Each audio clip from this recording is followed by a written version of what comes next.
Oke, ini hari saya diminta untuk jadi facilitator. Kalau saudara yang suka melihat schedule, sebetulnya mestinya Pastor Liu. Tapi karena dia sekarang lagi sibuk, banyak family datang dan dia mesti buat jalan-jalan. Jadi saya dan Pastor Liu tukar waktu ya. Jadi ini kali saya yang jadi facilitator dan bulan depan dia yang bakal jadi facilitator. Oke, kita mulai deh ya. Sebab banyak sekali yang bisa dibahas. Oke, dari Yohanes 3, saya baca ayat 1. Adalah seorang Farisi yang bernama Nikodemus, seorang pemimpin agama Yahudi. Nah, saudara tahu nggak orang Farisi itu apa? Ada yang tahu orang Farisi itu siapa? Seorang guru. Oke, guru. Atas. Itu ahli agama, baik atau Taurat. Apa? Ahli Taurat. Ya, ya. Lantas itu orangnya baik atau nggak baik atau gimana menurut saudara? Mestinya sih baik, cuman hatinya itu lain. Oke. Sekarang jadi saudara tahu ya, kalau kalian punya Alkitab yang zaman dulu, itu di belakang ada kamus. Jadi kalau kalian bingung apa-apa, kalian bisa lihat kamus dari Alkitab. Jadi di Alkitab saya itu ditulis, orang Farisi itu suatu golongan dari para rabi dan ahli Taurat yang sangat berpengaruh. Mereka berpegang pada Taurat Musa dan pada adat istiadat nenek moyang. Seluruh hukum dan peraturan mereka taati secara mutlak. Ya, itu di dalam kamus ditulis gitu. Artinya orang Farisi itu adalah yang terpisah. Itu artinya. Sebab mereka timbul kira-kira abad 3 sebelum Masehi. Karena mereka mau memisahkan diri dari pengajaran bangsa non-Yahudi. Karena waktu itu banyak pencampuran-campuran, mereka mau murni agama Yahudi, Taurat, tapi juga adat istiadat. Dan asal mulanya bagus, mereka juga banyak yang jadi martir pada mulanya. Tapi dengan berjalannya waktu, akhirnya mereka menjadi sombong dan legalistik. Itu dua hal yang salah. Ya, mereka sombong, kita lihat, ya nggak usah dibuka, saya cuma kasih ayatnya, yaitu di Lukas 18 ayat 9, yang Yesus mengatakan bahwa orang Farisi itu memandang dirinya sendiri benar, itu udah sombong, dan kedua, memandang rendah orang lain. Ya, itu kalian bisa lihat di Lukas 18 9. Dan menjadi legalistik, ya, itu juga makanya kalian ingat, kayak keterlaluan mereka. Jadi hari Sabat nggak boleh ngapa-ngapain. Yesus nyembuhin orang baik, mereka ngatain. Sampai Yesus bilang di Matius 12 ayat 11. Di situ bahwa kalau kalian punya domba jatuh ke dalam lubang, masa nggak ditolong sebab hari Sabat ya. Jadi mereka terlalu mutlak ya, yang gitu. Jadi mereka lebih mengutamakan keadaan luar daripada dalam. Jadi perbuatan mereka itu mereka gayanya, makanya dikatain munafik, tapi hatinya jelek. Makanya kalau kalian mau lihat itu di Matius 23, mengapa Yesus membenci orang Farisi. Itu ada celakalah hai kamu ahli-ahli Taurat dan orang-orang Farisi. 8 kali, saya hitungnya sih 8 kali. Kalau kalian bisa lihat lebih ya. Inilah pokoknya di Matius 23. Makanya Yesus bilang mereka tuh kayak kuburan, luarnya bersih, dalamnya kotor. Ya, jadi makanya Yesus juga bilang di sini, mereka begitu legalistik sampai mereka mengabaikan yang terpenting dalam hukum Taurat, yaitu keadilan, belas kasihan, dan kesetiaan.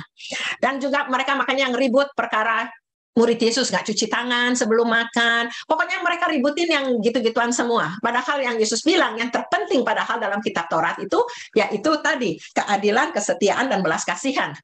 Ya, jadi di sini kita lihat, makanya kita melihat apa yang mulainya bagus, kita tuh tetap mesti hati-hati dan waspada. Sejarah sering berulang kembali. Saya ingat dulu Ruth Graham, istrinya Billy Graham, mengatakan, hati-hati, memang kita mencintai hukum Taurat, benar, kita mencintai firman Tuhan, tapi jangan sampai kita terjerumus menjadi orang-orang Farisi. Menjadi sombong, berasa dirinya paling benar, dan menjadi legalistik. Ya, sehingga kita lupa akan belas kasihan, emang benar yang sering kayak orang bilang banyak kejadian-kejadian misalnya yang LGBTQ, yang gitu-gitu. Makanya kita harus hati-hati. Kita tahu firman Tuhan, kita tahu kebenaran, tapi kita juga harus di sampingnya mempunyai kasih dan mempunyai belas kasihan ya kepada orang lain ya. Itu ceritanya tentang orang Farisi. Ya, saya teruskan. Ia datang pada waktu malam kepada Yesus dan berkata, "Rabi, kami tahu engkau datang sebagai guru yang diutus Allah, sebab tidak ada seorang pun yang dapat mengadakan tanda-tanda yang engkau adakan jika Allah tidak menyertainya." Yesus menjawab, katanya, "Aku berkata kepadamu, sesungguhnya jika seorang tidak dilahirkan kembali, ia tidak dapat melihat kerajaan Allah." Nah, kalau saudara membaca dua ayat ini, aneh nggak ya? Saudara nggak melihat keanehan dari kedua ayat ini? Ya, saya melihatnya. Oh, si Nikodemus tuh lagi ngasih statement, lagi memuji Tuhan. Ceritanya memanggil dia rabi, padahal dia pemimpin agama Yahudi. Dia ngasih statement, tapi ayat ketiga bilang Yesus menjawab. Dia kan nggak bertanya apa-apa. Tapi kalau menurut saudara itu bagaimana tentang ini? Ya, saya melihatnya seperti yang Yohanes bilang ya, mengapa Injil Yohanes ditulis, yaitu bahwa untuk kita mengetahui bahwa Yesus adalah Mesias dan bagaimana kita memperoleh keselamatan. Itu di Yohanes 20. Nah, di sini kita melihat itu yang Yohanes maksudkan. Jadi, walaupun orang Farisi datang, Nikodemus datang dengan memberikan statement memuji Yesus, tapi Yesus menjawab, orang harus lahir baru, yaitu bagaimana kita bisa memperoleh keselamatan. Dan kedua, Yesus tahu maksudnya Nikodemus itu datang ke Yesus. Itu kita tahu bahwa Tuhan itu adalah omniscient. Tuhan adalah maha tahu. Walaupun dia datang dengan, dulu saya punya saudara, kalau nulis mau nanya apa, dia bilang, kan kita nggak bisa moro-moro, ngerti nggak orang Jawa? Ya, jadi ngerti. Tiba-tiba. Ya, jadi mesti ada ngomongan yang pengantar dulu gitu kan. Jadi kita melihat orang Farisi ini mengatakan statement, tapi Yesus tahu maksudnya dia sebenarnya datang ke Yesus itu buat apa. Jadi di situ yang sebelumnya juga di Yohanes 2 bahwa ia tahu apa yang ada di dalam hati manusia. Ya kan, yang waktu itu saya terangin di Yohanes 2:23. Jadi Yesus tahu, dia omniscient, dia maha tahu. Jadi makanya dia menjawab dengan itu. Ya. Nah, sekarang bahwa sesungguhnya seorang yang tidak dilahirkan kembali, ia tidak dapat melihat kerajaan Allah. Saya selalu ingat dulu Sun Yong sering bilang, jangankan masuk, boro-boro masuk, lihat aja juga enggak kok kita enggak lahir baru ya. Tapi sebetulnya kok di ayat 5, Yesus bilang, jika seorang tidak dilahirkan lagi kembali, ia tidak dapat masuk. Ya, jadi sekarang saudara, apa Yesus mengambil analogi atau terminologi lahir? Orang kok tidak lahir baru, nggak bisa melihat kerajaan Allah. Kok semuanya pada tenang-tenang kayak gini? Ini pertanyaan saya yang susah, atau kalian lagi malu-malu? Terlalu pagi, Bu. Kita bingung juga, kita juga bingung gitu. Kan konyong-konyong ditanyain jadi belum moro-moro ditanyain. Kan wilayahnya fasilitator, jadi kan nggak boleh saya ngomong aja, diajarinya gitu. Di sini saya kira dilahirkan dimaksudnya itu dibasuh bersih. Jadi mesti ada sesuatu yang dia sucikan, dia bersihkan sebelum dia itu dapat masuk ke kerajaan Allah. Mendapat sesuatu yang baru. I see. Yang tidak berhubungan dengan kedagingan tapi yang di dalam dengan suatu kerohanian. Jadi saya kira di sini maksudnya harus ditahirkan kembali, bukannya dilahirkan, tapi ditahirkan kembali. Amin. Menambah, boleh? Boleh. Senang. Saya pikir dalam tekanan dilahirkan kembali, yang dimaksud atau maksud daripada ini adalah kita tinggalkan kehidupan yang lama. Ya. Nah, tapi yang saya melihat ya, mengapa Yesus memakai kata lahir? Sebab kelahiran itu bukan hasil usaha kita. Secara fisikal, kita dilahirkan ini secara fisikal. Itu nggak ada usaha kita kan? Itu usaha orang tua kita ceritanya, ya kan? Lantas, jadi kita ada. Jadi di situ benar-benar Yesus juga memakai kata itu. Yesus tuh benar-benar mempunyai pengertian yang dalam. Jadi kelahiran fisikal kita tidak, usaha kita tidak terhitung. Jadi kelahiran baru pun itu tidak dapat didapatkan dari usaha kita sendiri. Ya. Makanya di Efesus 2 ayat 8 dan 9 yang dibilang, oleh karena kasih karunia engkau diselamatkan oleh iman, itu bukan hasil usahamu, bukan hasil pekerjaanmu, jangan ada orang yang memegahkan diri. Itu semua hanya kasih karunia anugerah dari Tuhan. Ya. Jadi itu kelahiran. Dan sekarang saya melihat kerajaan Allah. Apa itu kerajaan Allah? Istana. Kerajaan Allah itu ya Allah rajanya, itu kerajaan Allah. Pemerintahan di mana Allah sebagai raja dan penguasa tertinggi, ya. Nah, kerajaan Allah itu udah ada di dunia atau nanti? Ceritanya orang kan bilang, iyalah kita percaya supaya nanti kalau kita mati kita bisa masuk ke surga, kerajaan Allah. Itu atau kerajaan Allah sudah ada di sini? Sudah bisa ada di sini. Kerajaan Allah itu nanti di surga itu kerajaan Allah. Oke, itu salah. Manusia maunya kan di dalam doa kita turunlah ya. Maka dari itu seperti di surga maunya manusia tuh gitu, tapi nggak bisa. Kalau memang Allah tidak berkenan, tetap kerajaannya ada di sana. Oke, seperti tadi yang Kotirta bilang, Tuhan Yesus mengajarkan kerajaan-Mu datanglah di dunia seperti di surga. Kalau Yesus mengajarkan itu, berarti kemungkinan bisa nggak? Bisa. Ya kan? Kalau ya, kemungkinan mah bisa, ya, tapi kalau Allah, kalau Bapa, kan Yesus sudah selalu. Kalau Bapa tidak, saya pun tidak bisa. Ya itu, ya cuma kita diajarkan oleh Yesus untuk marilah kita coba, ya kan, berusaha untuk menciptakan, ya mungkin semi kerajaan Allah di dunia. Kalau Bapak nggak bisa, ya Yesus juga nggak bisa apa-apa. Saya rasa pemikirannya itu, katanya Kotirta, kemungkinan itu jangan dipakai.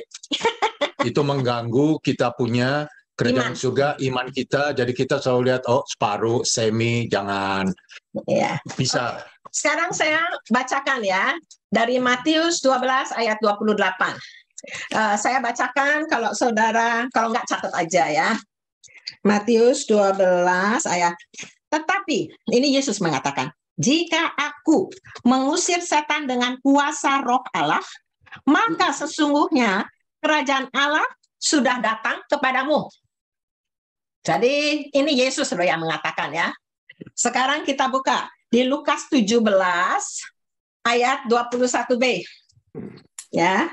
Lukas 17 itu dapat. Oke, Lukas 17 ayat 21b. Ini Yesus lagi mengatakan, kerajaan Allah datang tanpa tanda-tanda lahiriah. Juga orang tidak dapat mengatakan, lihat ia ada di sini, ia ada di sana, sebab sesungguhnya, ini ayat 21b sekarang, sebab sesungguhnya kerajaan Allah ada di antara kamu. Ya. Jadi kita itu kalau kita percaya kepada Tuhan, maka Tuhan tuh mengatakan ya, oke, saya yang ini dari kerajaan Allah, kita itu sudah berada di dalam kerajaan Allah. Ya, kalau kita menempatkan Allah sebagai raja tertinggi di dalam kehidupan kita. Ya, jadi sekarang saya kasih Kolose 1:13. Kolose 1:13. Ini banyak sekali, tapi saya nggak, kalau kebanyakan nanti saudara nggak seneng ya. Kolose 1 ayat 13. Ini mengatakan bahwa Ia telah melepaskan kita dari kuasa kegelapan dan memindahkan kita ke dalam kerajaan anaknya yang kekasih. Jadi dengan kita lahir baru, kita itu sudah dipindahkan oleh Yesus. Emang benar tadi Kak Tirta bilang bahwa, atau tadi saya juga bilang, kelahiran baru itu nggak ada usaha kita. Itu hanya anugerah Tuhan semata-mata. Ya, tapi ini dikatakan bahwa Yesus yang telah memindahkan kita ke dalam kerajaan anaknya. Amin. Jadi kita ini di Filipi 3:20 kayak dibilangnya, kita ada warga negara kita adalah warga negara kerajaan sorga. Coba saya lihat ya, Filipi 3:20 benar nggak? Supaya kalian tuh bukan saya yang ngomong, tapi Tuhan yang firman Tuhan ya. Ya, 3:20. Karena kewargaan kita adalah dalam sorga. Ya. Jadi kita ini, kalau kita sudah lahir baru, kita sudah menerima Tuhan sebagai Tuhan dan Raja dan pemerintahan tertinggi dalam kehidupan kita, kita sudah warga negara kerajaan Allah. Amin, saudara? Ya. Amin. Amin, Kak Tirta. Amin. Amin, amin. Ya, warga negara sih boleh saja. Warga negara kita warga negara. Tapi dunia tuh tetap masih bukan kerajaan surga. Kalau saya punya anggapan. Ya, tapi ini semua yang saya bacakan ini semua firman Tuhan loh ya. Bukan Amin. anggapan saya, bukan anggapan siapa-siapa. Tapi, Ini semua firman Tuhan. Kita kan maunya semua firman Tuhan ya. Jadi emang firman Tuhan itu yang dibilang harus kita terima dengan iman kita. Nggak bisa kita tuh, kalau makanya yang saya bilang, Tuhan selalu bilang kita mesti jadi murid. Itu yang sering saya ini ngomong. 1 + 1 = 11. Nah, Amin. jadi itu namanya bukannya kita yang pinter atau dengan logika kita, biarlah firman Tuhan kita amini, kita terima, ya. Itu. Nah, sekarang dibilang di sini bahwa kita, aku berkata kepadamu, sesungguhnya, ini ayat 5 ya, jika seorang tidak dilahirkan dari air dan roh, harus dilahirkan dari air dan roh, ia tidak dapat masuk ke dalam kerajaan surga atau kerajaan Allah. Ini maksudnya apa ya? Dilahirkan dari air dan roh. Nggak apa-apa, yang salah-salah jawab nggak apa-apa kok. Kita belajar sama-sama. Saya juga, ini kan saya belajarnya 3 hari 3 malam. Jadi bukannya saya pinter. Irene jadi diem, Irene. Oke, ini bila kita tidak dilahirkan oleh air dan roh, ini maksudnya apa? Jangan mikir-mikir, keluar aja apa yang tahu. Tapi memang pertanyaan-pertanyaan ini saya juga di rumah sering ditanyain sama Singa. Jadi saya sendiri juga jawabnya juga lama. Saya ingat memang dia punya ini pengertian sampai di dalam, pengertian saya di atas, di bawah, tapi hati saya di atas. Jadi susah jawab. Penting hati. Susah jawabnya memang. Oke, sekarang ya saya jawab. Sekarang nanti jadi saudara bisa renungkan lah ya. Nanti kalau ada pertanyaan anytime, even next time atau di mana saudara bisa nanya. Jadi ini Yesus kan mengajarkan Nikodemus. Nah, Nikodemus itu ahli Taurat, ahli Perjanjian Lama lah ya. Makanya Yesus itu memakai ayat-ayat Perjanjian Lama untuk menjawab. Ezekiel, Si pinter si Tina. I remember ada di Ezekiel itu ada penyebutan mengenai aku akan berikan kamu air jernih. Amin. Ya, itu Yehezkiel 36. Ya. Tadi kamu diam. Oke, itu di Yehezkiel 36 ayat 25. Ya. Aku akan mencurahkan kepadamu air jernih yang akan mentahirkan kamu. Itu makanya aku bilang tahir. Oke. Itu. Nah, sekarang kan jadi makanya Yesus memakai ayat-ayat di Perjanjian Lama supaya Nikodemus itu bisa ngerti. Jadi emang sekarang juga ada, ini agak sampingan ya. Makanya Yohanes Pembaptis waktu dia di penjara, kan dia nanya, apakah engkau ini yang anak Allah? Ibaratnya ngomong kasarnya, dia ngirim murid-muridnya. Tapi kan Yesus jawabnya, buluh yang terkulai. Dia makainya selalu buat orang yang mengerti firman Tuhan. Sebelum dia kan kalau kita jawabannya ya atau enggak gampang gitu kan.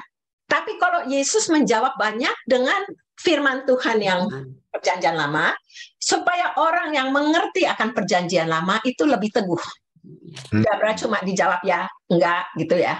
Nah, ini jadi di sini di Yehezkiel 36 tadi dibilang aku akan mencurahkan air jernih.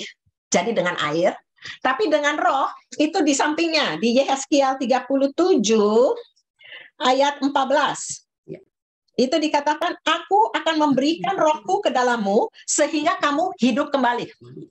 Jadi perlu air mentahirkan, tapi perlu roh untuk menghidupkan. Ya, jadi makanya dipakai itu dua. Nah, banyak orang, even hamba-hamba Tuhan yang pentolan-pentolan, suka bilang air itu kelahiran fisik kita, sebab kita dari, I don't know ya, di dalam kita itu di dalam air ya.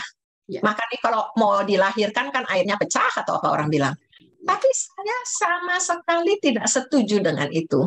Sebab kalau kita lihat ya, kalau di Yohanes 1 firman. Air itu firman, Ci. Airin. Ya, Oke. Sorry, saya sambil nyetrika, sambil ini terus agak batuk. Jadi Oke.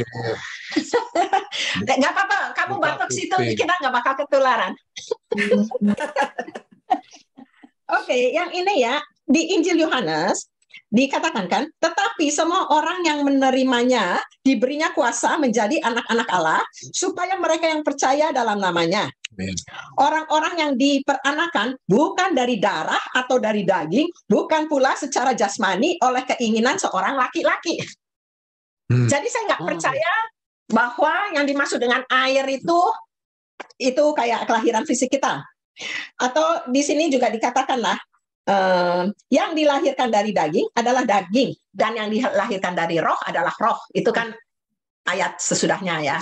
Jadi di sini saya tetap percaya bahwa juga dengan permandian. Coba kita lihat ya di tadi itu yang di Yehezkiel. Coba kita lihat sekarang di Titus. Ya, Titus 3. Oke, Titus 3 ayat 5. Ini dikatakan ya, ayat 5.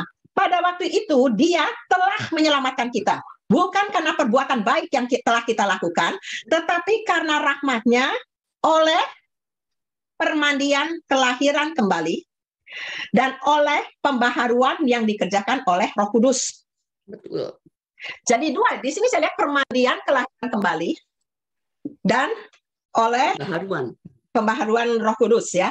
Jadi orang tuh paling nggak terlalu terima kalau roh ya, tapi kalau air ya ada yang bilang firman Tuhan, emang kita juga firman Tuhan menyucikan kita. Tuhan Yesus bilang dia air hidup, tapi dia adalah firman. Tapi yang saya percaya orang tuh pembaptisan, permandian itu penting di mata Tuhan. Menunjukkan. Ya, coba kita lihat di Petrus. Sorry Ci Inge, bisa ini sebentar nggak? Mau ngomong jangan panjang ya, sebab saya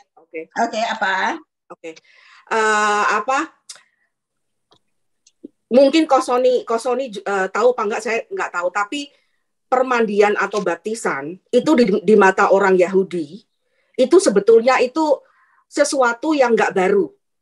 Maksud saya begini, kita sebagai orang Kristen tuh biasanya baptisan itu sekali gitu kan. Tapi bagi orang Yahudi itu berkali-kali, apalagi seperti orang Farisi dan sebagainya, termasuk juga yang wanita. Itu arti baptisan atau diselam itu cuman nggak ditulis dengan terperinci di Alkitab gitu. Tapi culture-nya mereka itu sering dilakukan. Misalnya wanita yang setelah haidnya selesai, itu dia akan disubmerge. Ya, ditahirkan, dibersihkan. Ditahirkan. Ya. Nah, maksud saya tuh jadi mungkin bagi saya ya Ci Inge ya mari kita tanya masing-masing tentang pembaptisan karena dalam satu hal itu adalah bukti bahwa kita memang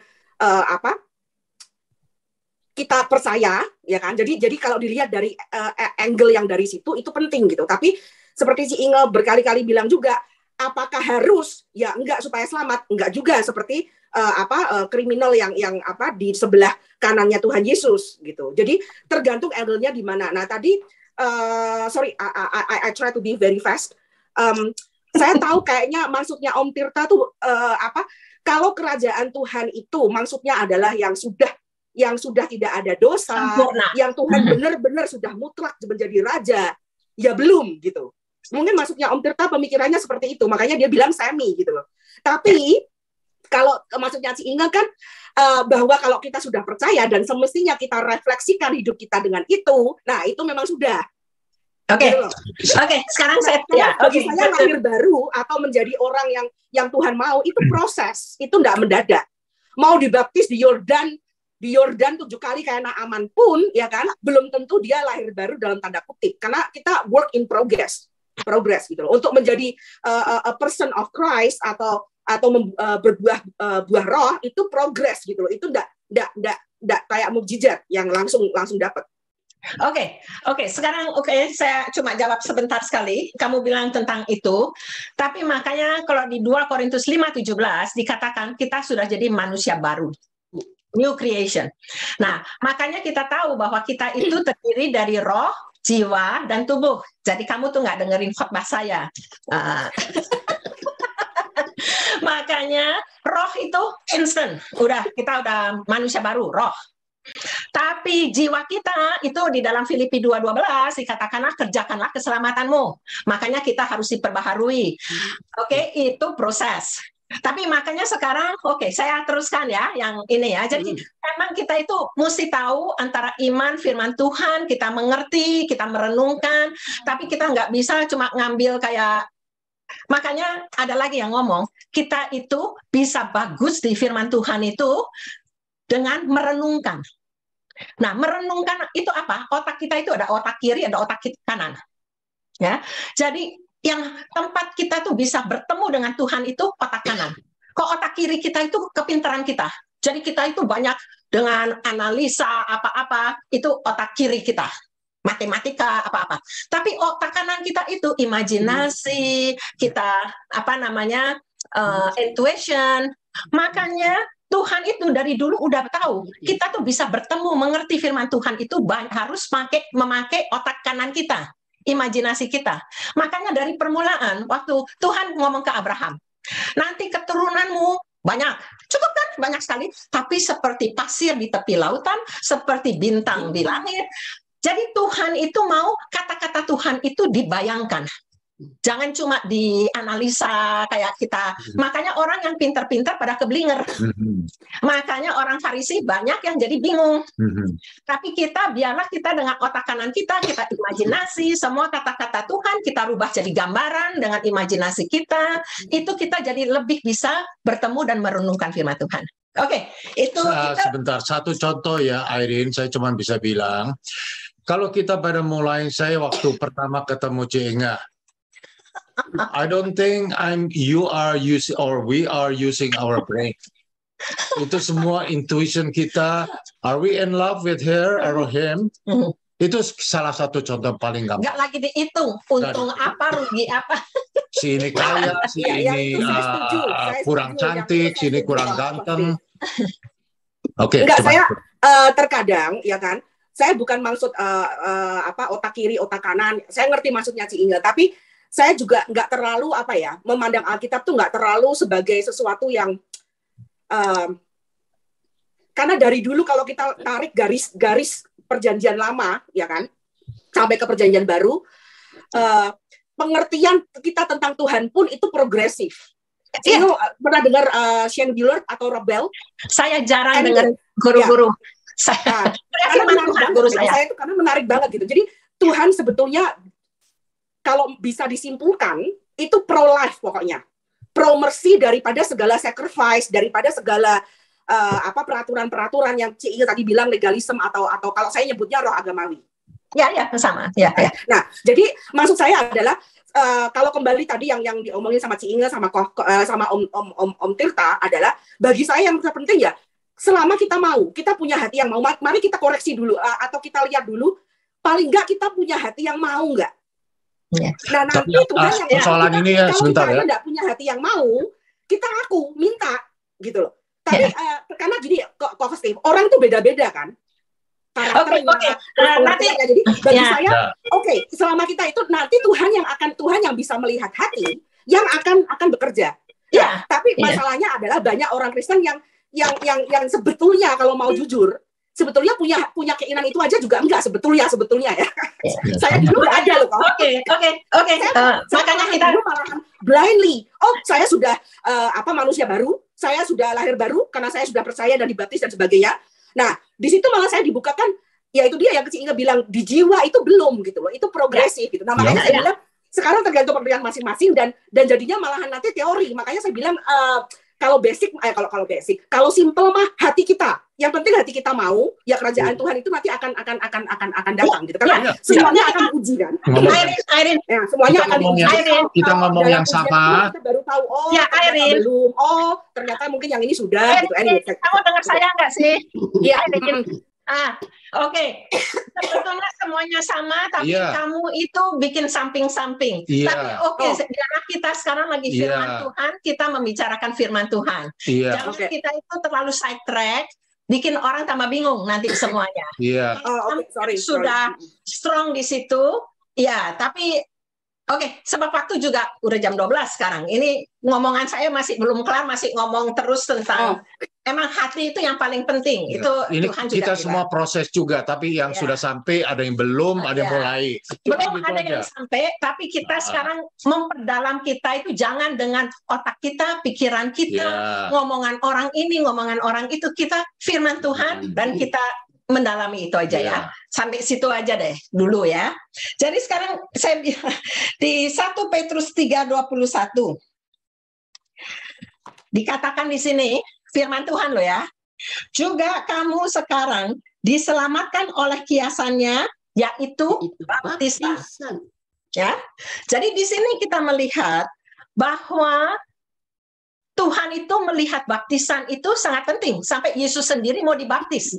Ya kan, Yesus untuk memberikan teladan, dia minta dibaptis, padahal dia nggak ada dosanya. Sampai kan Yohanes bilang, enggak layak saya membaptis, tapi Tuhan bilang untuk kehendak Bapa terjadi. Amin. Ya, jadi kita melihat begitu pentingnya juga baptisan. Emang benar penyamun nggak dibaptis, tapi jangan kita membesar-besarkan itu berarti nggak perlu. Betul. Tapi di mata Tuhan perlu. Makanya Tuhan juga bilang di Great Commission Matius 28, jadikanlah semua bangsa muridku dan baptislah. Yesus loh yang ngomong, bukannya orang. Maksud saya itu betul. Itu baru ada setelah abad kelima loh ayat itu. Airin, skriptur yang dulu ya ada itu. Nah, lantas sudah gitu di Markus. Kita meneliti Alkitab, saya nggak terlalu yang detail yang Ci Inge ya. Ya udahlah lanjut aja lah. Makanya ini cuma saya menjelaskan supaya fokus. Kita ngomong fokus. Fokus itu selalu nomor 1 hanya Yesus. Buat saya hanya begitu supaya saya sendiri juga nggak banyak mikir. Iya, makanya kamu kan bilang kamu hampir murtad, hampir semua. Kamu terlalu banyak dengerin yang lain-lain, lantas kamu dengan otak kiri kamu mulai jadi pinter, kamu sangka pinter, tapi kita semua orang bodoh yang pinter untuk Tuhan. Makanya di 1 Korintus dibilang orang yang pinter-pinter itu nggak bisa menerima firman Tuhan. Ya kan? Kalau kamu saya teruskan ya. Nah, sekarang ini Yesus yang bilang juga. Ini Yesus ya, tulisan merah ya. Di Markus 16 ayat 16. siapa yang percaya dan dibaptis akan diselamatkan. Ini Yesus yang mengatakan, nggak bilang siapa yang percaya, jadi penyamun udah percaya, nggak. Siapa yang percaya dan dibaptis. Dan waktu Petrus ngasih khotbah sesudah Roh Kudus, itu akan orang-orang bilang, apa yang harus aku lakukan? Petrus kan mengatakan, itu di Kisah Para Rasul 2 ayat 38 ya. Ya, 2:38. Jawab Petrus, bertobatlah dan hendaklah kamu masing-masing memberi dirimu dibaptis dalam nama Yesus Kristus untuk pengampunan dosamu, maka kamu akan menerima karunia Roh Kudus. Ya, jadi di sini dibilang suruh baptis dengan air, lantas akan menerima karunia Roh Kudus. Ya kan? Nah, sekarang kalau kita lihat lagi dari Perjanjian Lama, Tuhan waktu di Kejadian 17, Tuhan bilang sama Abraham bahwa untuk menjadi anak Tuhan, perjanjian itu dikasih tanda dengan sunat. Ya. Nah, sekarang kita coba, dan orang yang tidak sunat harus dilenyapkan. Jadi Tuhan itu ngomong tentang sunat itu nggak kayak suggestion. Ya. Itu adalah perintah, commandment. Ya. Nah, sekarang kalau kita lihat di Kolose 2 ayat 11. Dalam dia, ini Paulus bilang, kamu telah disunat. Bukan dengan sunat yang dilakukan oleh manusia, tetapi dengan sunat Kristus yang terdiri dari penanggalan akan tubuh yang berdosa. Karena dengan dia, kamu dikuburkan dalam baptisan. Ya, jadi kita melihat dulu Allah yang dengan perjanjian lama itu berkata sunat itu sangat penting sebagai tanda bahwa mereka menyerah komitmen sebagai anak Allah. Dan Yesus bilang waktu Great Commission, baptislah. Dan Yesus mengatakan di Markus 16:16, siapa percaya dan dibaptis. Dan sini Kolose 2 ayat 11 bilang, kita telah disunat dengan sunat Kristus, yaitu baptisan. Ya, jadi saya melihat emang Tuhan itu, makanya Tuhan juga bilang hari Sabat nggak boleh ngapa-ngapain, tapi lihat orang sakit ya disembuhin, iya kan? Atau yang waktu itu kita ngomong merubah air jadi anggur, ya kan? Tuhan Yesus bilang belum waktunya, tapi karena belas kasihan, Yesus melakukan. Jadi kita tuh, makanya Yesus bilang hukum Taurat itu yang terpenting adalah belas kasihan, kesetiaan, dan keadilan. Jadi jangan kita itu legalistik. Jadi kayak ini firman Tuhan, wah dia ngerti-ngerti, tapi kita dikasih hati, tadi yang Erin bilang, hati ya, hati kita asal kita dekat dengan Tuhan, itu penuh kasih, dan kita tahu di mana kita untuk melakukan firman Tuhan ya. Jadi saya percaya di sini bahwa baptisan tetap adalah perlu. Walaupun emang si penyamun nggak bisa dibaptis, dia nggak bisa turun dari ini, tapi dia udah percaya sama Tuhan. Tapi kalau ada kesempatan dan kita tidak melakukan, sebab baptisan itu adalah tanda obedient kepada Tuhan. Tuhan nyuruh kita lakuin. Kita nggak usah bilang penyamun enggak kok, dia juga di ini, jadi kita nggak usah. Itu ciri-ciri orang maksud saya tidak tuh justru obedient. itu, Ci Inga. Maksud saya tuh jadi pertama saya tuh nggak merasa pintar loh. Ya, saya suka membaca dan mendengarkan orang justru karena saya merasa bodoh. Oke. Ya kan? Nah, tapi maksud saya tuh gini loh. Jadi yang seperti saya bilang, akhirnya itu kalau kita tarik garis, kalau bisa kita tarik garis, Tuhan tuh pokoknya lebih pro life, lebih pro mercy daripada pro peraturan gitu loh. Iya, ya kan? Nah, Airin, sebentar Airin. Kita nih ngomong yang sama, tapi kamu kok ribut terus? Kita ngomong karena seakan-akan kok kayaknya Kostif sama Ci Inge kayaknya mikirnya saya tuh masih kamu terus terlalu otak kiri dan sebagainya. Enggak loh. Kamu tadi kan bilang si penyamun enggak. Kamu percaya banget. Ya kan? Nah, tapi bagi orang-orang yang makanya kembali ke hati kan, yang sebetulnya poin saya itu cuma satu, mari kita jujur dengan Tuhan dengan hati kita. Saya bilang renungkan itu bukan hanya merenungkan ayat ini artinya apa itu malahan otak kiri, tapi lebih kepada ngobrol dengan Tuhan. Tuhan, ayat ini tuh sebenarnya untuk saya tuh apa sih yang mau engkau katakan sama saya? Apa sih yang bisa saya dapetin dari ayat ini gitu. gitu. Irene, Nah, kamu udah, Irene, kamu Saya, sudah ya. menyampaikan isi hati kamu. Kamu udah mau representing Oke, orang oke. luar dan sudah Mm-mm. cukup. Nggak usah kamu Oke, tuh terus-terusin membela dengan pikiran kamu. Udah, Oh, kita semua udah ngerti. kesannya membela ya. Aduh, minta maaf. Iya. Saya cuma nggak mau supaya jangan sampai ada misunderstanding gitu aja. Iya. Jadi begini, poin saya kita, memang hati gitu aja, karena saya ini yang saya temui banyak hal orang-orang Kristen yang termasuk saya dulu sebetulnya hati nggak melihat hati, karena nanti kalau diuji itu baru ketahuan gitu. Itu Iya. maksud saya Ya, begitu, tapi kamu terlalu panjang kamu cerita seluruh sejarah kamu. Irene, saya boleh bilang, kalau menurut saya, kalau kedengarannya di sini ya, kamu selalu ngomong itu isinya sudah kita align, sudah sama. Kita proses sudah sampai itu. Cuman kamu didengarnya itu kayaknya itu saya. Ya, kamu banyak ngomong saya, pengalaman jadi saya. Pengalaman saya begini, saya gitu. Itu tidak enak untuk kita menjadi berkat pada lain orang. Sebabnya kita juga kita merasanya gitu. Kita kalau ngomong tuh firman Tuhan, kemuliaan Tuhan. Nggak usah terlalu saya gitu. 10% lah. Jangan jadi yang 90% dan firman Tuhannya jadi 10%. Kebalik gitu. Oh ya, jangan, memang jangan. Ya. Jangan. Jadi tapi kita, maksud saya nanti saya kalau kamu bilang maksud saya itu sama saya juga kita yang saya ceritakan itu justru kejelekan saya, jadi supaya orang lain yang mungkin tahu pikirannya seperti saya atau itu bisa belajar dari situ gitu. Iya, tapi nggak banyak orang kalau kedengarannya malahan kebalikannya. Waduh, udah stop aja. Ya. Oke, jadi kamu ngerti kan ya? Kadang-kadang jangan selalu keluar itu yang jelek. Jadi pengalaman kamu yang jelek. Boleh kalau kesaksian itu mengangkat untuk kemuliaan semua orang. Maksudnya Tuhan untuk semua orang. Cuman gitu aja. Jadi kamu didengarnya itu jadi orang turn off. Iya, orang selalu berasanya kamu terlalu banyak saya. Iya, biarpun kesaksian kamu ada miracle, tapi jadi akhirnya tuh emangnya sama gua nggak ada. Gue juga ada, tapi banyak orang juga nggak bisa ngomong seperti kamu. Dan juga kamu ini yang terlalu lebih. Cuman itu, hey, we still love you. Kita sudah lama, jadi jangan pusing.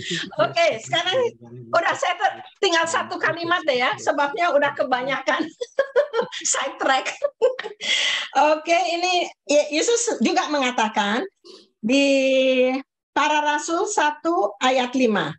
Sebab Yohanes membaptis dengan air. Jadi Yesus itu menyetujui, tetapi tidak lama lagi kamu akan dibaptis dengan Roh Kudus. Jadi di sini Yesus mengatakan ada pembaptisan air, ada pembaptisan Roh Kudus. Amin. Jadi saudara kalau masih agak bingung-bingung atau apa, ada yang mau nanya atau mau diresapin dulu? Dan kalau ada pertanyaan selalu anytime boleh nanya lagi. Tapi saudara ada menerima nggak sih firman Tuhan di sini? Bisa, ada. Of course, belajar banyak, Ci Inge. Oh, Yana, the nice person. Oke, jadi sampai situ aja sebab waktu sekarang juga udah 12:15. Jadi yang saya juga lihat ya, kalau kita lagi firman Tuhan, boleh sedikit side track, tapi jangan akhirnya side tracknya itu yang menjadi lebih lama dari firman Tuhannya, ya. Supaya kita tuh, sebab kita di sini lagi mempelajari firman Tuhan. Ya, amin. Amin. Feby, apa kabar Feby? Kamu pertama kali ikut Ya, sama Ko Yohan. Semoga ini juga bisa menjadi berkat, sebab dia baru pertama kali juga ada di sini. Lo si Feby-nya. Halo Yohan. I know, Yohan. Iya ya, kelihatan Steve orangnya lebih sopan ya, manggilnya Kok saya ngeliatnya kamu seumur. Oke, saya untuk unmute, kamu kalau mau ngomong unmute. Oke, sebetulnya saya berasa terhormat sekali sebab kita tahu Yohan itu engkonya Pak Surjo, anaknya pendeta yang sebetulnya dia pasti firman Tuhannya juga very dalam. Oke, Yohan, Feby mau ngomong Ada mau nambahin sedikit. Ya. Ya, selamat datang, kita senang lah. Iya, baik. Nanti lain kali kalau kita ikut lagi. Ya. Oke, sekarang ada yang mau bertanya tentang firman Tuhan-nya? Nggak ada? Semua jelas? Yeay, berarti saya berhasil dong neranginnya.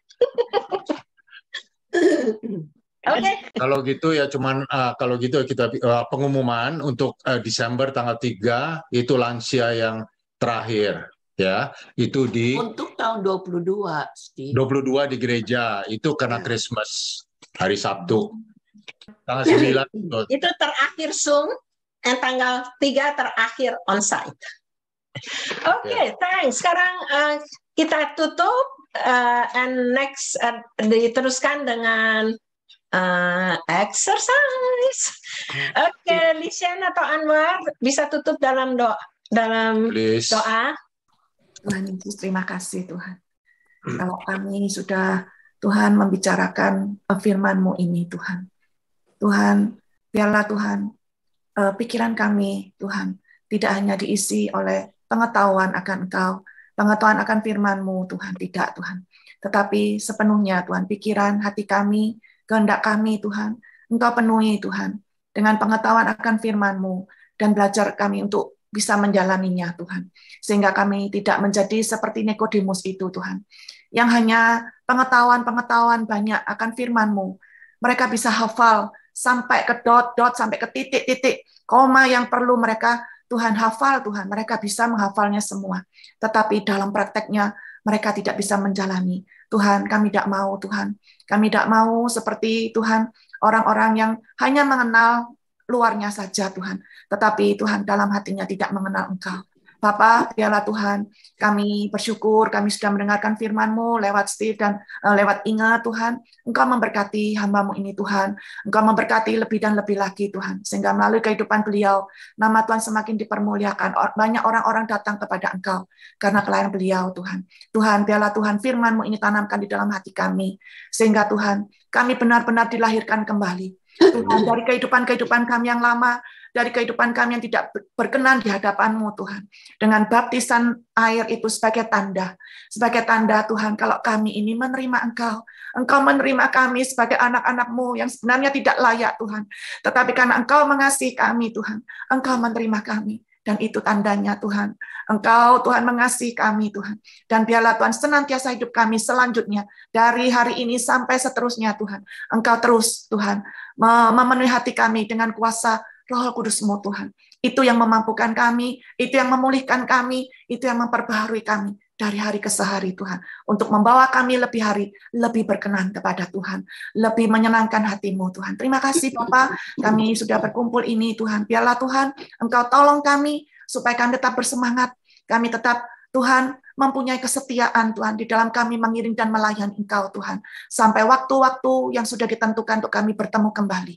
Sehingga Tuhan Kau memberkati Tuhan pertemuan-pertemuan kami. Banyak orang datang kepada Engkau Tuhan. Karena mereka Tuhan ingin bersama-sama menikmati hadirat-Mu, menikmati kuasa kasih-Mu Tuhan bersama-sama kami. Kami serahkan kebaktian-kebaktian yang akan datang Tuhan, walaupun Zoom Tuhan Kau juga memberkati. Juga terakhir tahun ini Tuhan, kami akan bersama-sama merayakan Natal pada 3 Desember Tuhan.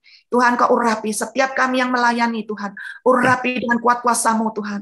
Tuhan, biarlah Tuhan, kebaktian Natal yang akan kami adakan untuk senior ini banyak membawa berkat Tuhan. Kami rindu nama Tuhan semakin dipermuliakan, semakin ditinggikan Tuhan. Lewat apa yang kami layani, lewat apa yang kami kerjakan Tuhan. Banyak membawa orang-orang datang kepada Engkau Tuhan. Yang lemah dikuatkan, yang sudah mundur mereka dibawa kembali untuk semangat kembali kepada Engkau, mengasihi Engkau kembali Tuhan. Engkau memberkati, yang sakit Engkau sembuhkan Tuhan lewat Tuhan setiap apa yang kami Tuhan adakan kebaktian-kebaktian ini Tuhan, sehingga Engkau hadir menjamah mereka, memberikan kesembuhan dan pemulihan. Terima kasih Tuhan, terima kasih dalam nama Tuhan Yesus Kristus kami berdoa dan mengucapkan syukur. Haleluya, amin. Amin.